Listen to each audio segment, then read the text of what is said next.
Stopper le déclin de la biodiversité, ce n'est plus un choix, c'est une urgence. Car sans biodiversité, il n'y a pas de nourriture, il n'y a pas d'eau potable, il n'y a pas d'air pur et surtout, il n'y a pas de climat stable. La nature, en fait, c'est le socle invisible de notre existence, mais ce socle s'effondre. En décembre 2022, Madagascar a rejoint la communauté internationale en adoptant le nouveau cadre mondial pour la biodiversité comme in Montréal. C'est un engagement fort pour un pays très exceptionnel qui fait partie des 17 pays les plus riches en biodiversité au monde. Mais nous savons tous que cette richesse est en péril, car juste à titre d'exemple, 90% des forêts sont dégradées et la moitié a disparu en 60 ans. Madagascar est donc un hotspot de la biodiversité et une priorité mondiale pour la conservation.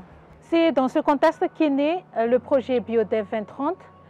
Son ambition, en fait, c'est de construire ensemble une trajectoire de développement qui protège à la fois la biodiversité et soutenant l'économie nationale. Lors de la première phase du projet BioDev 2030, tous les acteurs ont été mobilisés, qu'il s'agisse du secteur public ou du secteur privé, les sociétés civiles, les scientifiques et aussi les communautés locales.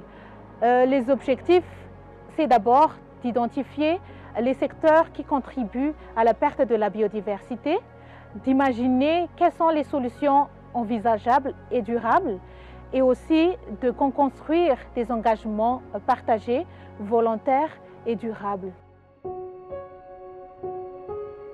Lors de cette première phase, 3 filières ont été identifiées. Il s'agit de la filière or, la filière maïs et la filière pêche crevettière.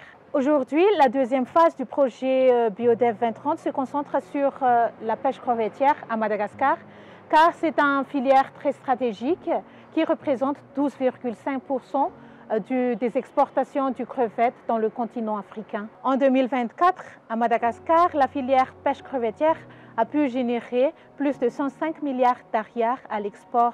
Mais cette richesse économique ne doit plus se faire au détriment de la nature. Dans ce contexte, BioDev agit à 2 niveaux.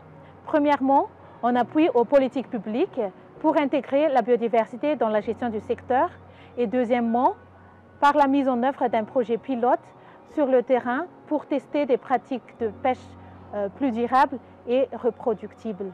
La deuxième phase du projet BioDev 2030 a été déjà lancée en juillet 2024 et cette nouvelle étape a déjà permis de créer une plateforme nationale de la pêche crevettière durable, de sélectionner une zone pilote pour l'action et d'identifier des priorités politiques pour avancer concrètement. D'autres ateliers de dialogue national et territorial restent à venir, mais l'ambition reste la même, c'est de pouvoir concilier la biodiversité et le développement, que ce soit pour la génération présente et que ce soit pour la génération future.